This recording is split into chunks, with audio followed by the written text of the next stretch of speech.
Gotta find my way to you, even though you're next to me. No matter what I do, your heart is drifting out of reach. Head underwater, I'm swimming harder, trying to keep this alive. Gotta find my way to you, now that our love has capsized.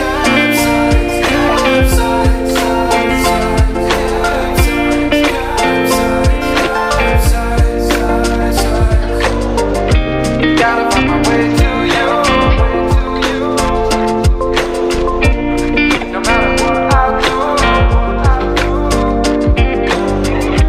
Gotta find my way to you.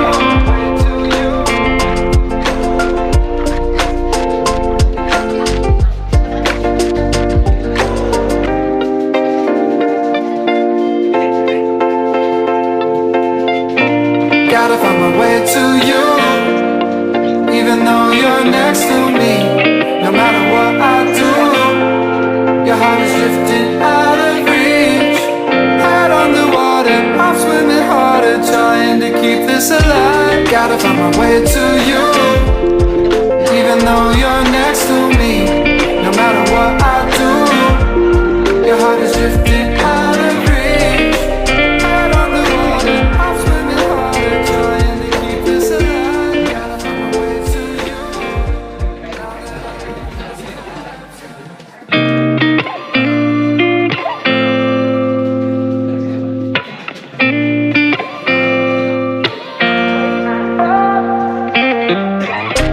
Gotta find my way to you, even though you're next to me. No matter what I do, your heart is drifting out of reach. Head underwater, I'm swimming harder, trying to keep this alive. Gotta find my way to you, now that our love has capsized.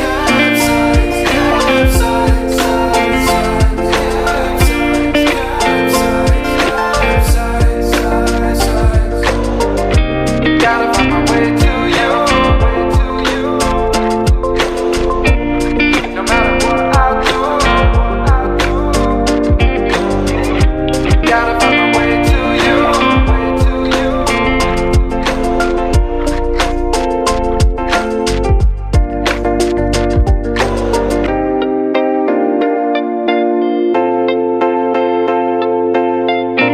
Gotta find my way to you, even though you're next to me. No matter what I do, your heart is drifting out of reach. Oke, Assalamualaikum warahmatullahi wabarakatuh. Alhamdulillah hari ini di cuaca yang mendung ini kita bertemu di sini dalam keadaan sehat walafiat. Terima kasih Bapak Ibu guru telah menyiapkan waktunya atau menyisihkan sedikit waktunya untuk ada di sini mengikuti kegiatan saya, yaitu pengimbasan modul budaya positif untuk tugas calon guru penggara angkatan 7. Hari ini saya ingin menjelaskan satu modul di mana materinya adalah budaya positif.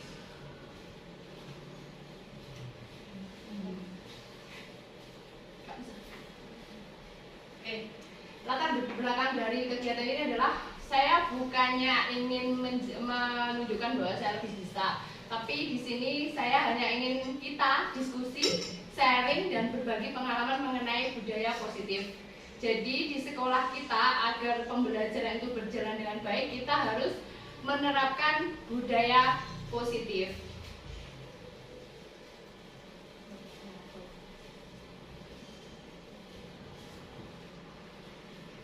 Apa yang ada di benak kita mengenai budaya positif? Ada yang bisa menjawab? Menurut pendapat panjenengan sedaya, apa itu budaya positif? Budaya baik yang bisa jadi contoh. Ya, benar sekali Bu Dika. Yang ada di gambaran kita, sesuatu yang positif itu pasti sesuatu yang membuat semuanya jadi lebih baik.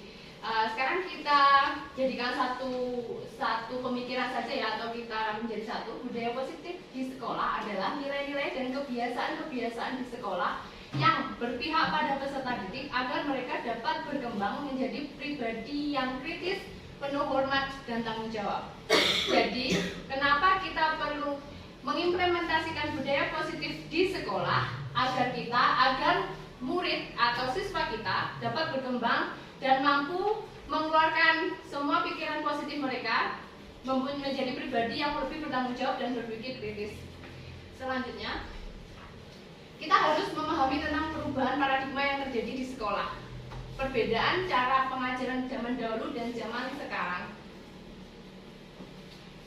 Yang ada di kurikulum Merdeka yang sedang digiatkan oleh pemerintah adalah mengenai filosofi pendidikan Ki Hajar Dewantara sebagai landasan kurikulum Merdeka tahun 2022 ini, kurikulum Merdeka yang sedang digalakkan oleh pemerintah.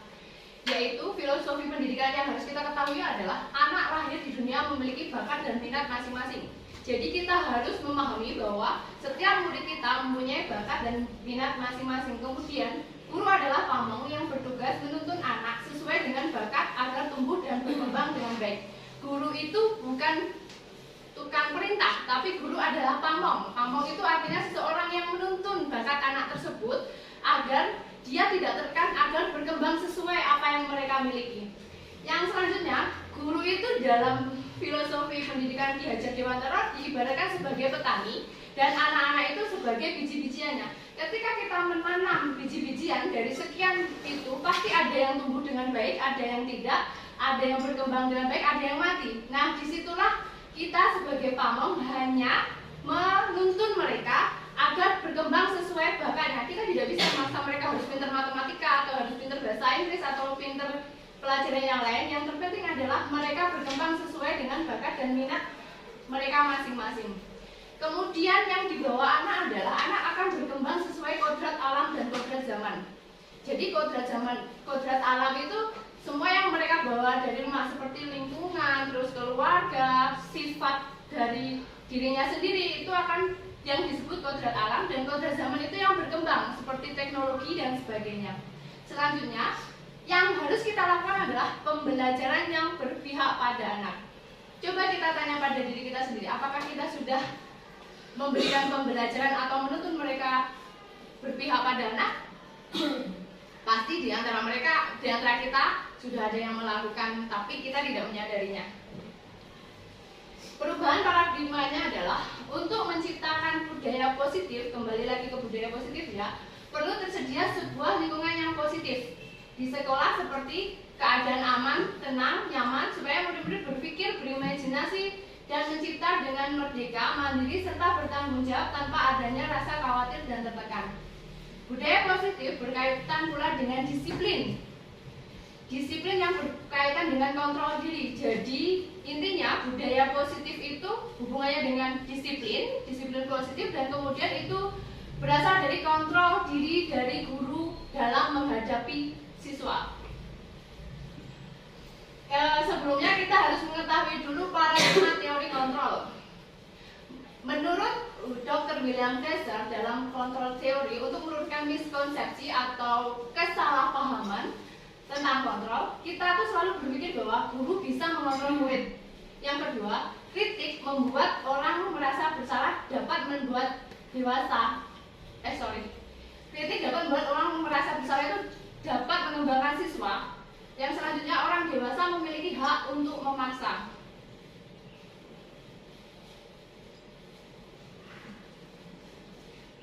Perubahan stigma, stimulus, dan respon. Bisakah kita mengontrol seseorang? Tidak. Benar, jawabannya tidak. Nah, di sini zaman dahulu kala, ketika kita memiliki stimulus respon, kita selalu berpikir bahwa realitas kebutuhan kita sama. Terus kita mencoba mengubah orang agar berpandangan sama dengan kita. Saya dulu juga berpikir seperti itu. Kemudian perilaku dulu dilihat sebagai suatu kesalahan. Kalau anak murid kita salah, kita selalu menganggap dia jelek. Kemudian orang lain bisa mengontrol saya. Terkadang kita selalu berpikir, oh saya sudah dikontrol oleh orang lain, atau saya malu saja dengan orang lain. Selanjutnya, saya bisa mengontrol orang lain. Pernah berpikir seperti itu? Kemudian, pemaksaan ada pada saat bujukan gagal. Kalau anak-anak dibujuk gagal, maka kita akan bilang, awas ya, kemudian berpikir kita yang menang, mereka yang kalah. Kita yang bisa memaksa berarti kita yang menang. Nah, sebenarnya yang benar itu adalah yang sekarang digunakan dalam pendidikan adalah teori kontrol. Realitasnya kebutuhan dari kita semua berbeda. Saya butuh apa, Anda butuh apa. Kemudian setiap orang memiliki gambaran berbeda. Kita pasti berimajinasi tentang sesuatu itu selalu berbeda. Mungkin Bu Lin punya cita-cita apa, saya berimajinasi apa. Kita berusaha memahami pandangan orang lain tentang dunia.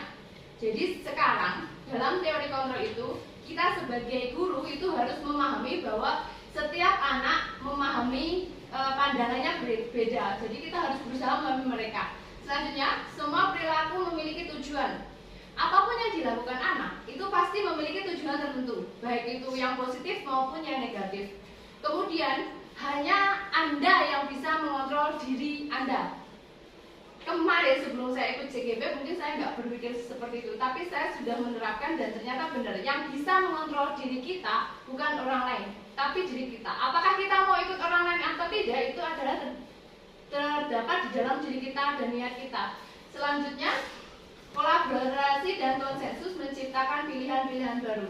Ini benar. Jadi kalau kita berkolaborasi dengan baik dalam satu sekolah misalkan, itu akan menciptakan sebuah perubahan yang positif terhadap lembaga tersebut. Kemudian berpikirlah menang dan menang. Tidak ada menang dan kalah di sini, yang ada menang dan menang. Setiap orang punya pandangan sendiri dan setiap orang adalah pemenangnya. Apa makna disiplin? Apa yang panjenengan semua bayangkan tentang makna disiplin? Disiplin selalu dikaitkan dengan tepat waktu, bertanggung jawab dan peraturan, benar? Selanjutnya, nah disambungkan dengan tata tertib, kepatuhan dan keteraturan. Disiplin juga sering diasumsikan dengan punishment, benar nggak? Hukuman. Nah, hukum padahal sejatinya disiplin itu adalah dari diri kita sendiri. Seseorang yang disiplin itu walaupun tidak dihukum, dia akan tetap disiplin. Hukuman itu adalah alternatif terakhir kalau memang dibutuhkan, tapi alangkah lebih baiknya tidak ada hukuman. Arti penting disiplin karena kurikulum Merdeka ini berlandaskan Ki Hajar Dewantara, semua pandangan dan filosofi Ki Hajar Dewantara, maka di sini kita juga mengambil arti penting disiplin berdasarkan apa yang dinyatakan oleh Ki Hajar Dewantara, bahwa untuk mencapai sebuah kemerdekaan dalam konteks pendidikan ya, merdeka belajar, syarat utamanya adalah disiplin yang kuat. Disiplin yang dimaksud adalah disiplin dari diri sendiri, motivasi internal, yang kuat juga didukung oleh motivasi eksternal. Jadi sebenarnya disiplin itu dari kita, motivasi intrinsik, bukan hanya dari tekanan dari orang lain. Kita harus memahami dulu tentang motivasi perilaku manusia. Boleh diraba dirinya masing-masing, benarkah seperti ini? Untuk menghindari ketidaknyamanan atau hukuman kita disiplin, benar? Menghindari pandangan orang, menghindari nama buruk dan sebagainya, kita menjadi disiplin. Itu namanya motivasi eksternal. Kemudian untuk mendapatkan imbalan, dulu saya ke murid-murid selalu seperti itu. Nanti kalau masuk pagi saya kasih nilai bagus. Itu kan mereka akhirnya masuk pagi, tapi sebenarnya itu tetap motivasi eksternal yang tidak akan lama bertahan. Selanjutnya yang seharusnya kita tanamkan pada diri kita adalah motivasi menghargai diri sendiri. Artinya ketika kita menghargai diri sendiri, dia jadi orang yang baik, itu akan menjadi motivasi internal yang akan bertahan dengan lama. Nilai-nilai kebajikan universal. Jadi di sini nilai kebajikan universal itu adalah nilai-nilai sifat-sifat positif yang merupakan tujuan mulia yang dicapai oleh setiap manusia. Menurut William Glasser pada teori kontrol menyatakan bahwa setiap perbuatan memiliki suatu tujuan. Selanjutnya, Diana Gosen mengatakan bahwa dengan mengaitkan nilai-nilai kebajikan yang diyakini seseorang, maka motivasi intrinsiknya akan terbangun. Intinya adalah di sini bahwa yang kita bangun adalah motivasi intrinsik atau internal, motivasi dari dalam diri kita untuk melakukan suatu kebajikan. Oke, sekarang yang harus kita ketahui tentang murid kita. Selanjutnya, coba panjenengan sendiri lihat ini. Tujuan dari kurikulum Merdeka adalah membangun profil pelajar Pancasila. Ada 6 profil pelajar Pancasila. Yang satu, beriman, bertakwa kepada Tuhan Yang Maha Esa. Kemudian berkebinekaan global, bergotong royong, kreatif, bernalar kritis, dan mandiri. Jadi sebagai guru kita harus membimbing anak menjadi profil pelajar seperti profil pelajar Pancasila. Yang pertama adalah tentunya bertakwa kepada Tuhan Yang Maha Esa. Setiap hari kita harus memunculkan dari dalam diri mereka sendiri tentang beriman. Jadi mereka harus sadar diri bahwa mereka itu harus menjalankan, kalau kita Islam ya tentunya menjalankan sholat, terus mengaji dan sebagainya. Itu harus tertuang dalam diri mereka. Jadi tugas kita adalah membimbing mereka agar beriman, bertakwa kepada Tuhan Yang Maha Esa. Kemudian berkebinekaan tunggal. We know that, kita tahu bahwa di Indonesia sangat banyak agama, sangat banyak suku tentunya, terus ras, agama juga. Jadi kita wajib dan membimbing anak-anak agar mereka menyadari bahwa kita tidak boleh rasisme, kita tidak boleh memandang rendah suku lain, kita harus bertoleransi dan bertenggang rasa kepada suku, agama, ras, dan kebudayaan yang lain. Kalau perlu, kita mengajarkan mereka untuk belajar juga tentang kebudayaan yang lain, bukan hanya kebudayaan yang ada di sekitar mereka. Selanjutnya adalah bergotong royong. Bergotong royong itu tentu sudah menjadi nilai kebajikan yang ada di sekitar kita dari zaman nenek moyang dulu ya. Dan di sini kita harus memulai lagi hal ini karena saya pun merasa kalau sekarang gotong royong itu sudah mulai terkikis. Hal ini disebabkan oleh ya banyak sekali kemajuan teknologi yang begitu pesat. Terkadang malah justru membuat anak didik kita menjadi lebih individualisme. Semua dipandang dengan uang.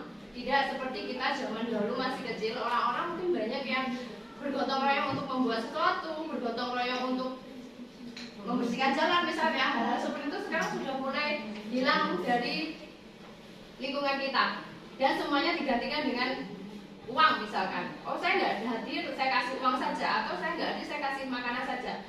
Padahal gotong royong adalah sesuatu yang sangat baik karena sama seperti sapu ya. Kalau cuma biasanya nggak bisa untuk menyapu semuanya, tapi harus bersama-sama beberapa lidi, mungkin ratusan, puluhan dijadikan satu baru bisa membersihkan sebuah tempat.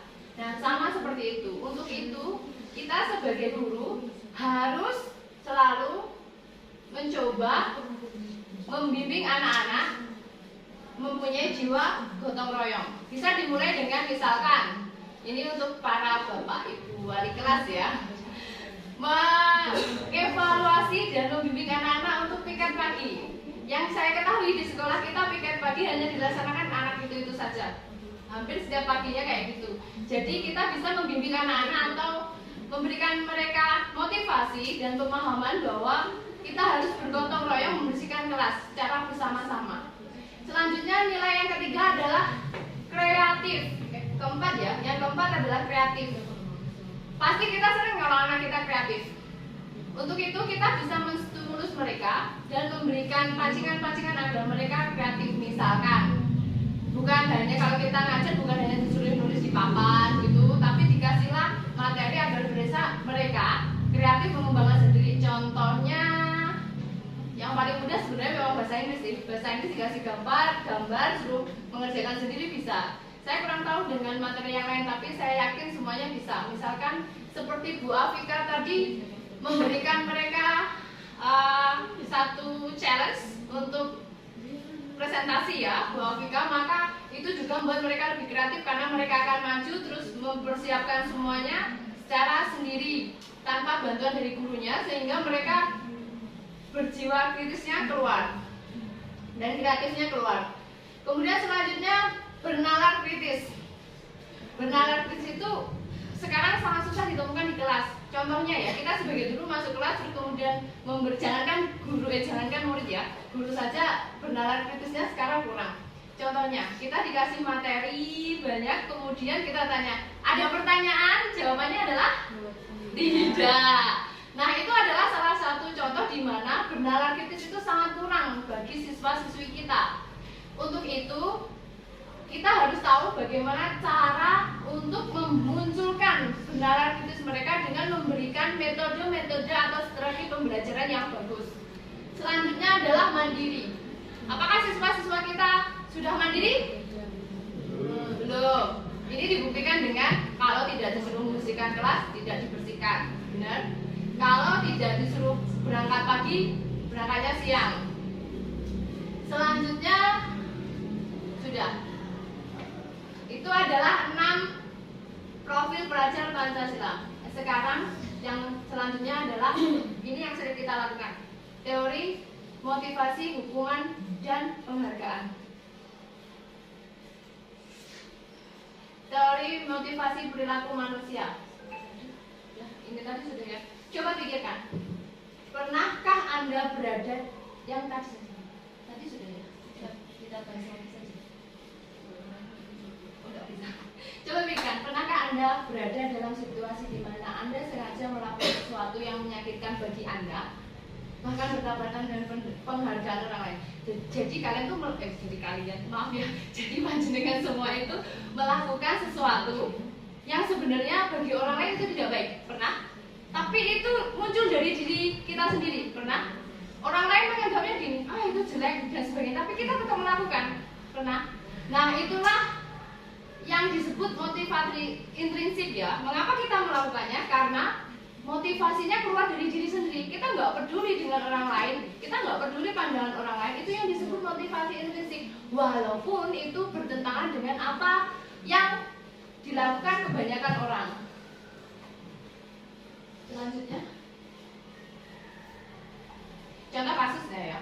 Ini untuk Bu Indra, guru matematika. Iva kurang menguasai pelajaran matematika, sehingga pada saat pelajaran tersebut berlangsung, dia lebih banyak berdiam diri atau menggambar buku pelajarannya. Pada saat guru matematikanya, Pak Seno, maaf ya bukan Bu Indra, menanyakan pertanyaan Iva menjadi gugup dan tak sengaja menjatuhkan tasnya di kursi, serta tiba-tiba menjadi gagap pada saat berupaya menjawab. Seluruh kelas pun tertawa melihat perilaku Iva yang bicara tergagap dan terkejut tersebut. Pak Seno pada saat itu membiarkan teman-teman Iva menertawakan Iva yang tergagap dan malu luar biasa, dan malahan minta Iva untuk maju ke depan dan berdiri di depan kelas sambil menunjuk hidungnya karena tidak bisa menjawab pertanyaan Pak Seno. Kelas makin gaduh dan anak-anak pun tertawa melihat Iva di depan kelas memegang ujung hidungnya. Apakah Anda setuju dengan tindakan Pak Seno tersebut? Ya. Mengapa?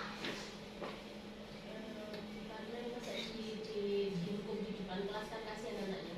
Oke, benar. Tindakan Pak Seno itu hukuman atau konsekuensi? Terus apa bedanya konsekuensi dengan hukuman? Konsekuensi ada yang tahu? Apa bedanya? Konsekuensi itu kalau di awalnya itu ada perjanjian. Oke, kalau hukuman? Kalau hukuman itu jika melakukan sebuah kesalahan. Oke, jika melakukan sebuah kesalahan. Berarti konsekuensi tadi tidak melakukan kesalahan? Melakukan, oke. Selanjutnya, inilah bedanya hukuman dan konsekuensi. Jadi hukuman itu bersifat tidak terencana. Misal anak terlambat terus tiba-tiba kita nggak ada di peraturan untuk lari lapangan, biasanya nggak ada kan. Kemudian misalkan saya sebagai kesiswaan, ada anak datang terlambat atau tidak membawa sepatu, terus saya bilang ya sudah kamu jalan ke lari keliling lapangan, itu namanya hukuman bersifat tidak terencana karena tidak tertuang dalam aturan sebelumnya. Biasanya guru yang melakukan tersebut kan tidak ada aturan, tidak terencana, tidak tertulis, dan tidak ada kesepakatan di dalam guru atau di dalam kelas kan untuk lari lapangan atau untuk push up, sit up. disebut hukuman. Kemudian bersifat satu arah, yang hanya saya yang akan tahu. Misalkan saya hukum Bu Ati gitu, Bu Ati Anda lari jongkok, kan saya yang minta tanpa persetujuan dari Bu Atinya. Kemudian berupa yang jelas berupa fisik ataupun psikis, seperti mempermalukan. Terus kalau saya pernah melakukan itu, saya suruh lepas sandal dan sepatu, itu sebenarnya tidak baik, karena suruh lepas sandal karena tidak memakai sepatu, karena kalau anaknya tidak sehat bisa menyebabkan dia sakit. Nah, itu termasuk sebuah hukuman dan saya juga pernah melakukannya. Kemudian kalau konsekuensi itu sudah terencana, sudah disepakati, diberikan berdasarkan suatu data yang umumnya sudah dapat diukur, dan murid tetap dibuat tidak nyaman untuk jangka waktu pendek dan guru memonitor murid. Jadi konsekuensi itu sudah ada kesepakatan antara guru dan si murid tersebut. Misal, nanti kalau tidak disiplin ini ya, tetap ada tidak nyamannya, cuman bukan berupa hukuman fisik. Selanjutnya, budaya positif itu dimulai dari lingkungan positif, kemudian keyakinan kelas. Kenapa pasti ada di benak panjenengan semua, kenapa tidak peraturan kelas? Benar kan? Kenapa harus keyakinan kelas? Menurut panjenengan kenapa?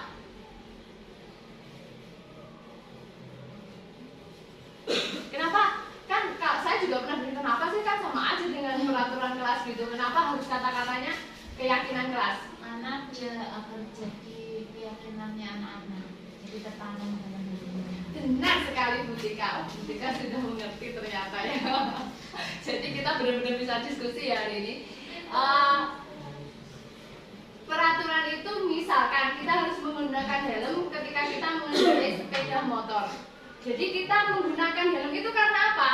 Itu yang tersering tertanam di diri kita adalah biar tidak ditangkap polisi. Yang kedua, biar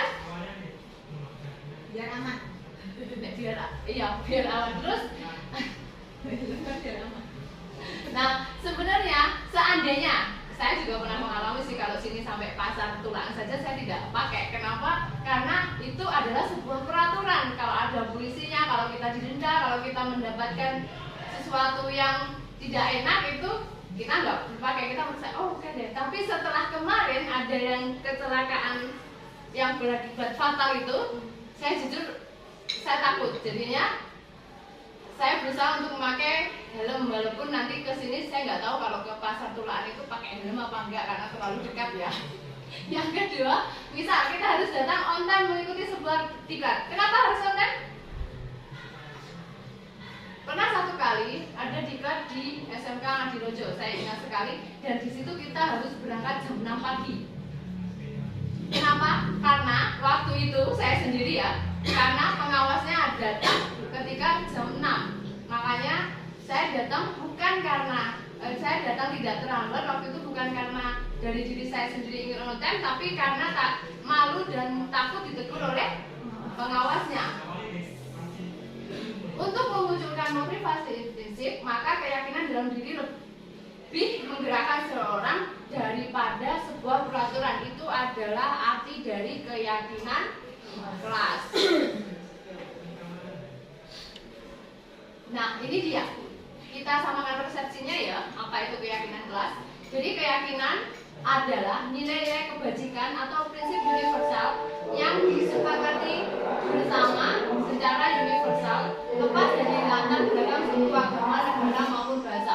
Jadi kita yakin bahwa memakai helm itu untuk keamanan atau hanya agar tidak didenda? Keamanan. Oke, itu namanya keyakinan. Kecuali kalau dalam diri kita masih berpikir pakai helm itu adalah takut kalau didenda oleh polisi.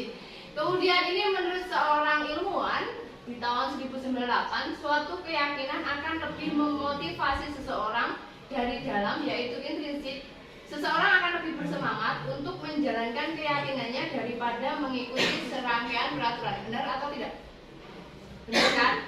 Kita sadari diri kita sendiri. Kalau misalkan kita yakin gitu, kita yakin menikah dengan seseorang itu kan ditentang siapapun, kita yakin mencintai seseorang itu ditentang siapapun pasti kita mencoba untuk melawan, kecuali diharuskan menikah dengan dia. Itu kan kalau diharuskan kita masih ya karena takut dengan orang tua, karena takut dosa, karena takut sholat, akhirnya kita mau menikah dengan dia. Misalkan, ini hanya misalkan ya, kalau orang tuanya galak atau orang tuanya suka menjodohkan. Nah, kayak gitu, yang bedanya antara keyakinan dan peraturan. Sebenarnya yang menjadi inti dari sini, keyakinan kelas itu adalah perbedaan kata yang digunakan. Untuk guru bahasa Indonesia biasanya mengerti arti ini. Jadi mungkin bagi kita yang biasa aja, halah cuma kata-kata. Tapi sejatinya sebuah kata-kata itu menjadikan sesuatu lebih bermakna. Contohnya gini, kalau peraturan, kita tulis tuh di perpustakaan, kembalikan buku pada tempatnya, itu namanya peraturan. Tapi kalau keyakinan kelas hanya ditulis dengan sedikit, tanggung jawab. Tanggung jawab itu banyak. Tanggung jawab untuk mengembalikan buku, tanggung jawab untuk masuk pagi, tanggung jawab untuk mengerjakan tugasnya. Selanjutnya, dilarang mengganggu orang lain. Kita bisa ganti dengan menghormati orang lain dan diri sendiri. Dilarang, kata-kata dilarang itu kan kayak sesuatu tekanan yang keras untuk kita. Dilarang, berarti bisa dilanggar dong. Ya, tapi kalau kita yakin menghormati orang lain dan diri sendiri. Selanjutnya, hadir sekolah 15 menit sebelum pelajaran dimulai, itu juga peraturan. Kita komitmen pada tujuan, ditulis saja komitmen pada tujuan sekolah. Tujuan sekolah kita apa? Mendapatkan ilmu kan? Berarti kita harusnya datangnya tepat waktu. Selanjutnya, dilarang menggunakan obat terlarang. Sometimes, kadang kita sebagai manusia itu kalau dilarang justru suatu tantangan, bener? Ini benar, saya sendiri juga ya, dilarang ngapain itu malah saya lakukan. Nah sama, makanya kita harus ganti dengan menjaga kesehatan. Yang selanjutnya wajib antri. Kita akan lebih senang kalau tidak diwajibkan aja, yang wajib kita lakukan saja. Nah selanjutnya diganti dengan sabar. Nah ini contoh penerapan keyakinan kelas yang tadi saja. Jadi nggak bisa. Ini adalah keyakinan yang pernah saya lakukan di kelas 10 TKJ. Gak bisa ya?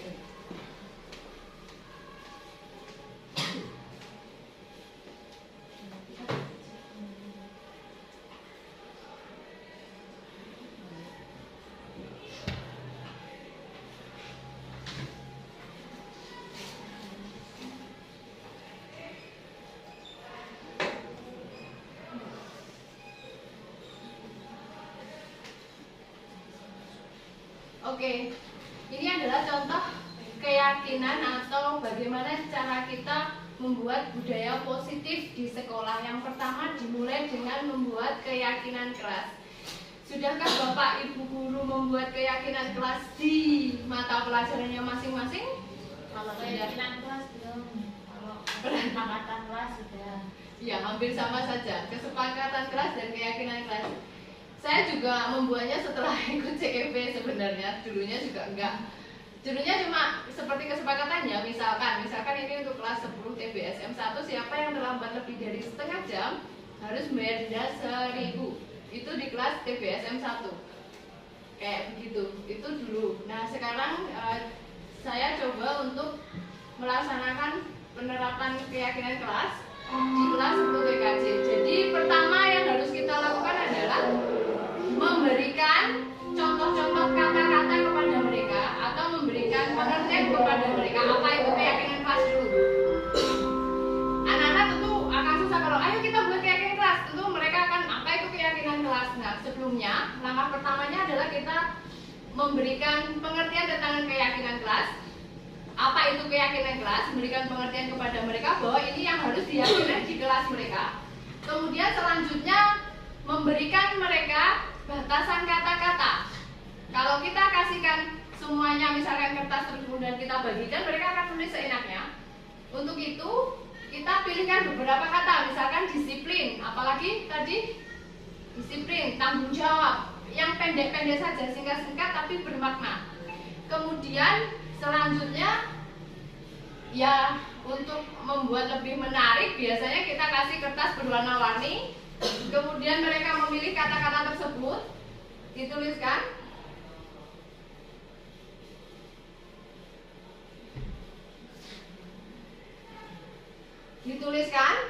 Dan dibacakan di depan kelas.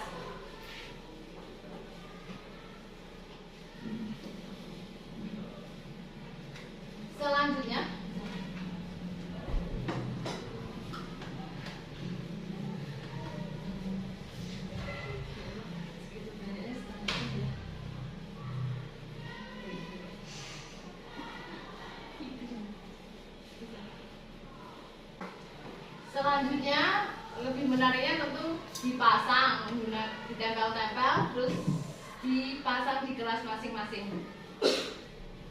Setelah ini mohon untuk dilakukan ya, biar setiap mata pelajaran bisa memiliki keyakinan kelas. Keyakinan kelas. Ada pertanyaan? Keyakinan kelas itu adalah satu keyakinan yang disepakati oleh seluruh warga kelas untuk dilaksanakan. Bagi yang tidak melaksanakan harus ada konsekuensinya. Sama. Ketika keyakinan kelas dilanggar, maka akan ada konsekuensi, bukan hukuman. Konsekuensi lagi apa? Ada yang memahami konsekuensi tadi adalah yang sudah disepakati. ya, sesuatu yang sudah disepakati bersama.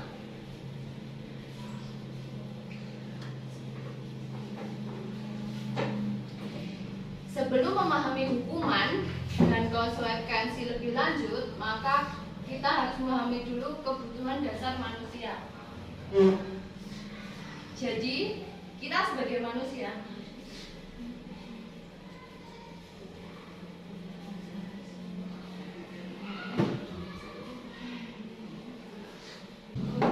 selanjutnya, sebelum kita ke materi hukuman dan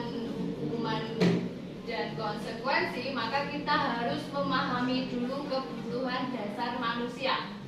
Jadi, sebagai manusia, sebagai individu di dunia ini, kita memiliki kebutuhan-kebutuhan dasar, yaitu kita sangat butuh kasih sayang dan rasa terima kasih. Kemudian, setiap orang itu pengen disayangi, pastinya. Setiap orang pengen dicintai, dan itu merupakan kebutuhan dasar manusia. Coba kalau kita tidak dicintai, apa yang dirasakan? Kita pasti merasa hambar. Selanjutnya adalah kekuasaan. Setiap orang pengen berkuasa, benar atau tidak? Ya. Atau power. Kemudian kesenangan. Tentu saja setiap hari kita mencari hal yang menyenangkan, kan? Selanjutnya kebebasan. Kita paling tidak suka kalau kita ditekan. Selanjutnya yang terakhir adalah bertahan hidup. Sebelum kita mengetahui apa yang terjadi dengan anak murid kita, maka kita harus memahami dulu bahwa manusia membutuhkan 5 hal ini. Yang pertama kasih sayang dan rasa diterima, love and belonging. Kemudian kekuasaan, power, and then kesenangan, fun, kebebasan, freedom, dan bertahan hidup, survival. Setiap orang pengen bertahan hidup. Kenapa kita bekerja? Adalah untuk bertahan hidup. Contoh kasus lagi ya. Setiap hari ada kasus. Ibu Ani, guru kelas 5 SD di Pelihati, sedang bingung menghadapi ulah salah satu murid di kelasnya, Agus. Agus bikin ulah ya Bu Afika tadi. Beberapa anak telah datang dan mengeluhkan Agus yang seringkali meminta bekal makan siang mereka dengan paksa. Jika Anda menghadapi situasi seperti Ibu Ani, apa yang akan Anda lakukan? Ada yang bisa menjawab?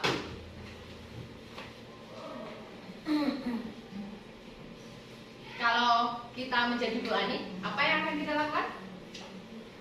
Dan menurut Anda, kira-kira alasan Agus melakukan itu apa?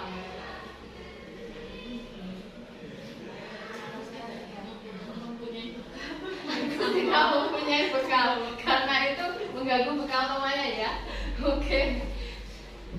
Solusinya adalah dalam konteks penerapan disiplin positif, Ibu Ani, misalkan kita sebagai Ibu Ani, sebaiknya mencari tahu alasan Agus melakukan tindakan tersebut agar mengetahui kebutuhan mana yang sedang berusaha Agus penuhi. Tadi ada 5 kebutuhan dasar ya. Sekarang kita lihat, kita analisis semuanya. Pertama, apabila jawaban Agus itu lapar dan orang tuanya tidak membawakan bekal makan siang, itu disebut kebutuhan bertahan hidup. Jadi kita harus tahu dulu, kira-kira Agus melakukan itu karena apa? Yang kedua, apabila jawaban Agus karena ia senang temannya jadi memperhatikan dia, kebutuhannya adalah cinta dan kasih sayang. Terus apabila jawaban Agus adalah dia merasa hebat karena temannya jadi takut dan menuruti keinginannya, maka kebutuhan yang diinginkan Agus adalah penguasaan atau power, pengakuan atas kemampuan. Kemudian apabila Agus tadi karena dia merasa bosan dengan bekal yang dibawakan ibunya karena selalu membawa bekal yang sama, maka kebutuhannya adalah kebebasan.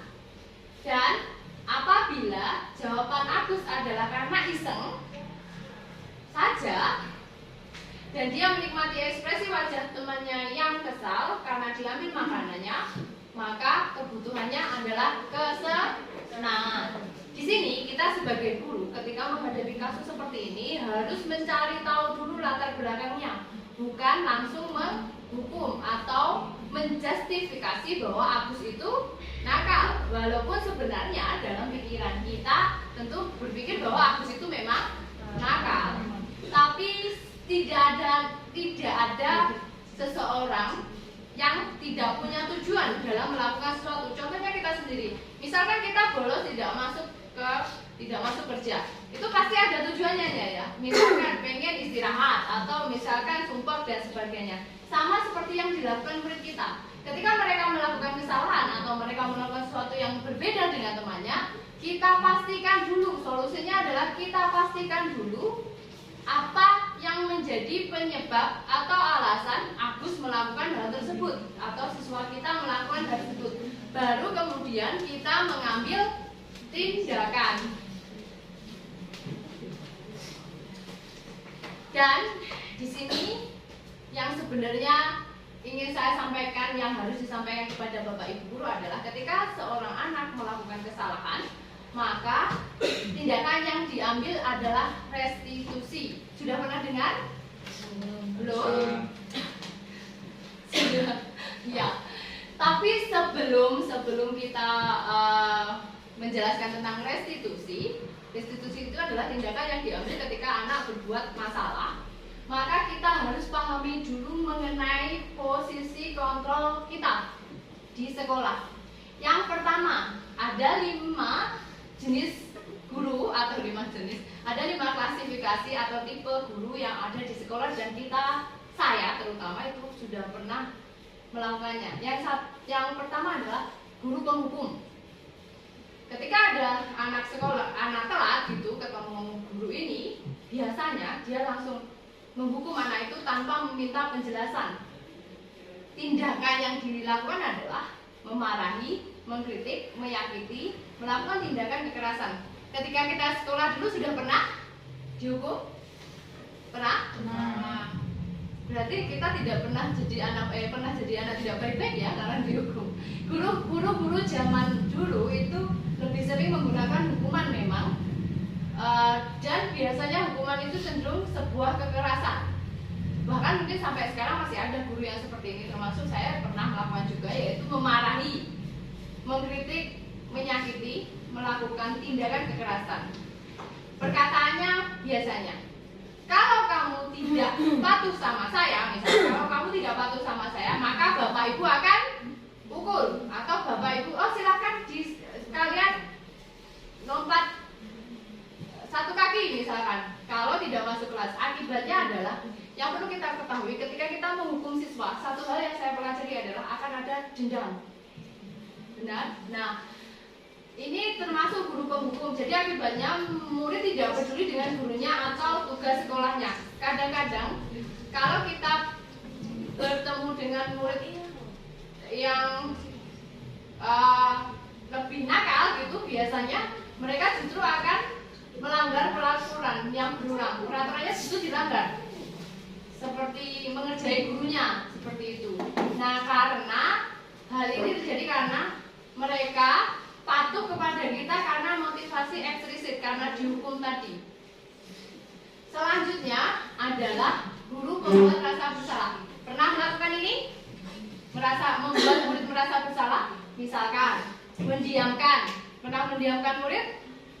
Di kelas ditok nih, meneng kayak gitu. Terus menceramahi, itu tugas saya, selalu menceramahi. Selanjutnya membuat rasa bersalah, misalkan kamu tuh nggak kasihan ya sama saya tuh sudah datang dari pagi belum makan tapi kamunya terlambat. Itu membuat rasa bersalah. Kamu nggak kasihan sama saya yang dari pagi jam 6 sudah berangkat sementara kamu baru berangkat jam segini. Apa yang kamu pikirkan? Kamu nggak kasihan, kamu nggak punya rasa welas kayak gitu. Itu namanya guru pembuat rasa bersalah. Satu hal yang biasa disebutkan adalah, saya juga pernah melakukan ini, bapak dan ibu kecewa sama kamu. Kalau orang tuamu tahu bagaimana? Gimana nek orang tuamu tahu? Orang tuamu tuh sudah cari uang ke sana gini terus tahu anaknya kayak gini gimana? Kayak gitu. Sering kan kita ucapkan kayak gitu. Terus muridnya merasa bodoh dan nakal. Pasti mereka dalam oh iya ya aku ini jadinya aku merasa bodoh. Nah, yang jadi akibatnya adalah merasa rendah diri, kurang percaya diri, cemas dan khawatir salah. Saya pernah kayak gitu kan di man saya dulu, jadi beberapa saat itu pasti malu sama teman terus merasa yang saya lakukan ini benar-benar salah gitu. Nah, itu termasuk dimotivasi eksplisit juga. Selanjutnya adalah membuat pemakluman atau bisa dikatakan guru menjadi teman. Terlalu dekatnya kita kepada murid ternyata bagus mungkin, positif mungkin, ternyata itu ada tidak bagusnya juga. Jadi ketika kita menjadi partner saja, menjadi teman yang dekat dengan mereka menjadi sedikit tidak sopan. Misalkan lakukan demi kata-kata yang sering, ayolah lakukan ini demi bapak ibu kan, kamu kan temanku, kamu kan dekat dengan saya. Nah, kemudian setelah itu akibatnya adalah merasa guru adalah teman yang bisa memaklumi kesalahannya. Karena terlalu dekatnya kita dengan mereka, sometimes kadang-kadang itu membuat mereka tidak menghormati kita, kayak menyebarkan paling kok gak dimarahi, paling nanti dibaiki tetepan gitu. Selanjutnya pola perilaku yang diakibatkan guru menjadi teman ketika kontrol kita menjadi teman adalah murid menjadi lemah, merasa guru adalah teman yang bisa melalui, terus menjadi lemah, tergantung, cenderung menunggu. Jadi mereka tergantung saja orang kerjanya apa mendak guru ini api kayak gitu. Terus itu masuk motivasi ekstrinsik juga. Selanjutnya adalah guru pemantau atau pengontrol. Ada nggak yang kayak gitu? Jadi guru pemantau dan pengontrol itu hanya mencatat, membukukan. Kamu terlambat dibukukan. Biasanya itu tugasnya guru piket. Kita mencatat, memberikan data, oh ini loh kamu melanggar aturan, ini loh catatannya. Itu disebut guru pemantau atau guru pengontrol. Dan pasti kata-kata yang diucapkan kepada murid itu selalu sama, yaitu ini loh aturannya, kamu sudah melanggar, catatannya ini. Itu namanya guru pemantau atau pengontrol. Akibatnya murid akan memperbanyak konsekuensi perbuatannya. Terus orientasi pada ganjaran dan hadiah. Selanjutnya itu adalah disebut motivasi ekstrinsik. Dan yang diharapkan kepada kita adalah menjadi guru manajer atau manajerial. Guru manajer itu biasanya mereka akan bertanya dulu dan membuat kesepakatan. Apa sebenarnya membuat kesepakatan dengan siswa tersebut sebelum mereka memberikan konsekuensi. Perkataannya biasanya sebenarnya harapan dari diri kamu itu apa? Harapanmu tuh sebenarnya apa sekolah di sini? Terus kemudian akibatnya apa yang bisa saya lakukan untuk memperbaiki? Biasanya siswa muncul motivasi intrinsiknya untuk memperbaiki dirinya sendiri. Selanjutnya, disiplin berasal dari dalam sendiri atau motivasi intrinsik. Jadi ada 5 tipe guru yang harus kita pahami. Kita ada di mana untuk sekarang ini? Saya belum berada di posisi manajer, saya masih berada di posisi teman. Kadang juga sebagai penghukum. Karena saya masih berusaha untuk menjadi posisi manajer yang tentunya lebih sulit ya. Apa itu restitusi? Inilah yang menjadi pokok pembahasan di kurikulum Merdeka. Jadi sebenarnya ketika kita ikuti JGP ini adalah yang ditekankan adalah di budaya positif, yaitu melakukan restitusi. Sebelum saya mengikuti ini saya sama sekali nggak ngerti apa itu restitusi. Tapi setelah mengikuti sampai modul 1.4 ini baru saya memahami apa itu restitusi. Makanya itu hari ini saya diskusikan dengan panjenengan semuanya. Restitusi adalah proses menciptakan kondisi bagi murid untuk memperbaiki kesalahan mereka sehingga mereka bisa kembali pada kelompok mereka dengan karakter yang lebih kuat. Ini adalah satu tindakan untuk memperbaiki kesalahan siswa ketika siswa melakukan sebuah kesalahan, tapi dengan cara yang lebih berbeda, lebih memahami mereka. Ciri-ciri restitusi. 1. Bukan untuk menebus kesalahan, namun untuk belajar dari kesalahan. Kalau hukuman tadi berarti kita harus menebus sebuah kesalahan, maka restitusi ini tidak begitu. Jadi digunakan untuk belajar dari kesalahan. Dari kesalahan itu kedepannya kita tidak akan melakukan kesalahan lagi atau siswa tidak melakukan kesalahan lagi. Kemudian kedua, memperbaiki hubungan. Ketiga, tawaran bukan paksaan. Kalau hukuman kan dipaksa, kamu harus jongkok, kamu harus lari, itu sebuah paksaan. Tapi kalau restitusi itu adalah penebusan kesalahan atau belajar dari kesalahannya dari dirinya sendiri. Jadi misalkan nanti saya kasih contoh videonya ya. Kemudian restitusi itu menuntun untuk melihat ke dalam diri sendiri, bukan ke orang lain. Jadi tidak melihat kesalahan orang lain, tapi melihat pada dirinya sendiri. Kemudian 5, restitusi mencari kebutuhan dasar. Jadi sing tak pengen iki apa to jane? Nyapa wangmu ngono kuwi? Nyapa wangmu ngono kuwi? Kamu tuh pengen apa? Kayak gitu biar mereka mencari sendiri. Kemudian restitusi adalah cara yang paling baik untuk memperbaiki diri. Dan restitusi fokus pada karakter bukan tindakan. Sesungguhnya tidak ada anak yang dilahirkan bodoh. Sesungguhnya tidak ada anak yang dilahirkan nakal. Maka dari itu kita harus memunculkan sifat positif mereka dari dalam diri mereka sendiri. Selanjutnya, restitusi fokus pada solusi, bukan penebusan kesalahan. Dan yang 9, restitusi mengembalikan murid yang berbuat salah pada kelompoknya. Jadi benar berbuat salah, tapi dikembalikan dalam bentuk yang lebih kuat, mengeluarkan, memunculkan karakter mereka. Selanjutnya Mbak, langkah-langkah segitiga restitusi. Tadi kita sudah memahami kontrol, jadi sebelum melakukan restitusi, tadi kita memahami kontrol, maka dari itu kita mengetahui apa yang harus kita lakukan. Yang pertama adalah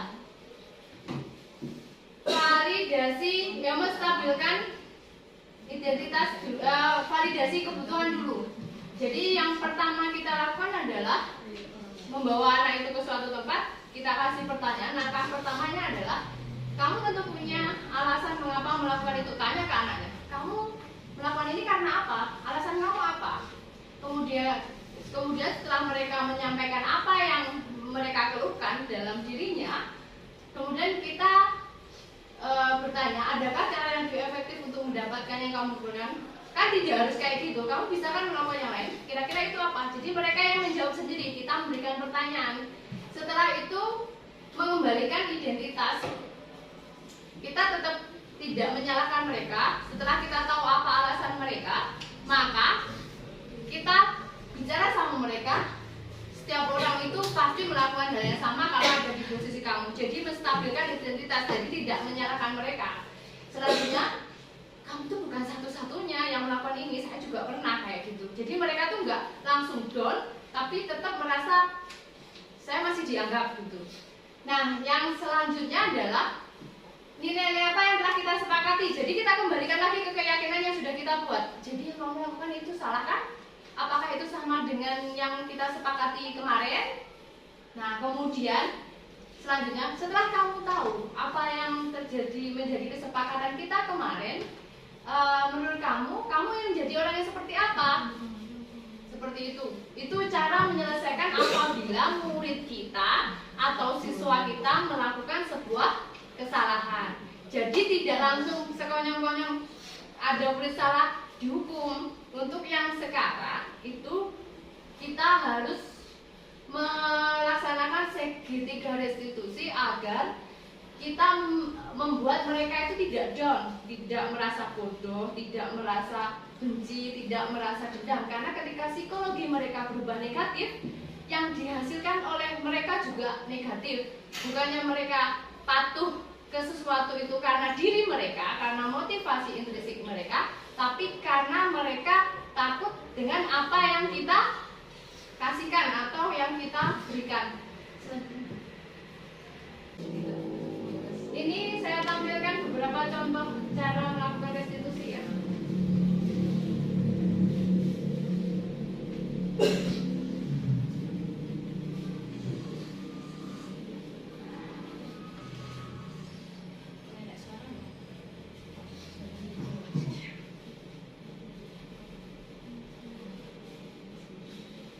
Ini contoh kasus yang saya buat kemarin. Ini cara kita menangani sebuah kasus.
itu tadi adalah video restitusi contoh bagaimana kita memecahkan masalah ketika anak-anak melakukan sebuah kesalahan. Jadi intinya di sini adalah kita tidak boleh langsung menghukum anak. Kita harus mencari tahu apa kebutuhan yang mereka mau dulu. Kemudian mereka sendiri yang harus memperbaiki dan mencari tahu apa yang harus dilakukan untuk memperbaiki masalah tersebut. Sebelum ke kesimpulan ini, sampai di sini adakah yang belum dipahami? Atau masih timbul unek-unek di kepalanya? Mau bertanya Bu? Ya. Bagaimana cara memulai dalam pengimplementasian budaya positif itu untuk di sekolah? Ya, terima kasih Bu Dika atas pertanyaannya. Jadi tentunya satu hal yang saya pelajari selama saya ngajar, selama saya mendidik anak di sini dan bekerja di sini adalah satu hal yang harus kita mulai adalah niat. Niat dari diri sendiri dulu. Jadi dari dalam diri kita harus niat bahwa kita akan melakukan budaya positif di sekolah. Kita akan membiasakan untuk misalkan tegur sapa dengan anak, sepele sebenarnya. Ketemu dengan anak kita tegur sapa, hai, atau kita menyapa duluan, nggak harus anak duluan.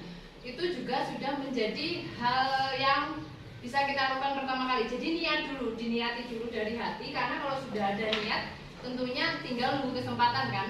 Selanjutnya yang kedua adalah kolaborasi atau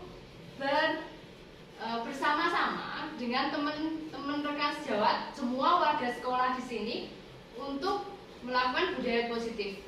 Dalam sebuah lembaga yang sebesar ini, tentu kita tidak bisa melakukan sendiri dan kita perlu untuk menggandeng teman-teman, menggandeng semua warga, anak, bapak kepala sekolah, teman-teman, bapak penjaga dan semua yang bekerja yang berada di institusi ini untuk melakukan budaya positif. Misalkan kita sendiri bisa, ayolah teman-teman kita misalnya ketemu salaman dulu atau kita senyum dulu, nggak usah jutek dulu ke anak, kayak gitu bisa. Nah, kita memang butuh bantuan sekali bapak ibu guru semua yang di sekolah ini untuk memulainya. Yang ketiga adalah keberlanjutan. Keberlanjutan artinya itu secara terus menerus, kontinuitas kita juga tetap harus dijaga. Jadi melakukan sesuatu itu bukan hanya di awal ketika kita mendapatkan materi ini terus kita melakukan gitu, misalnya 1 bulan selesai gitu, enggak, tapi kontinuitasnya lah yang dibutuhkan. Semua hal itu kalau kontinu, prosesnya, tentu prosesnya bukan hanya hasilnya, jadi proses itu harus berlangsung terus menerus sehingga budaya itu bisa terlaksana dengan sendirinya. Contoh ya, kalau kita itu malas melakukan sesuatu gitu, kalau kita tidak ubah diri dari dalam diri, kemudian mengajak bersama-sama, maka tidak akan terjadi hal tersebut. Budaya positifnya tidak akan berlangsung dengan baik. Yang keempat adalah refleksi. Jadi kita butuh umpan balik dari teman-teman. Misalnya setelah 1 bulan, misalnya kita melakukan apa ya, makan bersama gitu, 1 bulan, direfleksi dan dievaluasi. Teman-teman semuanya bisa ngasih kritik dan saran masing-masing agar semuanya lebih bagus ke depannya. Gitu. Ya, masih ada yang lain? Oke, sudah.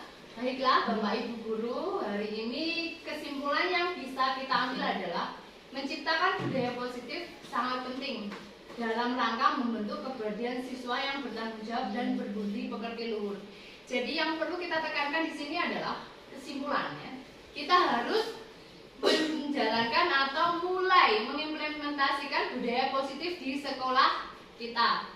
Yang kedua, budaya positif sangat penting dalam rangka menciptakan proses belajar mengajar yang kondusif. Tentu saja semua sepakat kan dengan hal ini, karena yang namanya budaya positif itu bisa membuat segalanya menjadi positif. Coba bayangkan kalau ada banyak pembulian di sini gitu, terus tentu anaknya akan tertekan.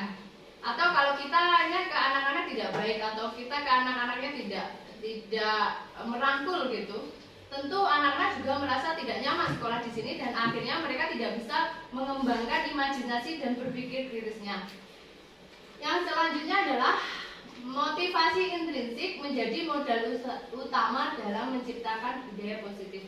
Seperti yang Bu Dika tadi tanyakan bahwa bagi saya pribadi itu yang terpenting adalah dari niat. Kalau kita sudah niat, apapun itu niat, di istilahnya diterjang angin, badai, topat dan lain sebagainya, walaupun goyah hanya sedikit, asalkan niatnya dalam hati itu sudah kuat, maka semuanya akan mencoba berusaha keras untuk mewujudkannya. Benar kan? Dan selanjutnya yang terakhir adalah mari kita ciptakan budaya positif di kelas agar siswa nyaman di dalam belajar dan kita sebagai guru nyaman di dalam mengajar. Jadi intinya pengimbasan hari ini adalah cobalah kita semua untuk berbudaya positif. Yang pertama bisa kita lakukan adalah dengan melaksanakan keyakinan kelas dulu. Yang kedua, mohon untuk dikurangi menjadi guru penghukumnya. Saya juga akan mengurangi karena saya juga sering menghukum. Yang ketiga, ayo kita sama-sama bergandengan tangan menciptakan budaya positif, berkolaborasi semuanya agar sekolah kita menjadi lebih maju. Oke, sekian dulu yang saya sampaikan hari ini. Terima kasih Bapak Ibu Guru atas waktunya. Terima kasih atas penerimaannya. Wassalamualaikum warahmatullahi wabarakatuh.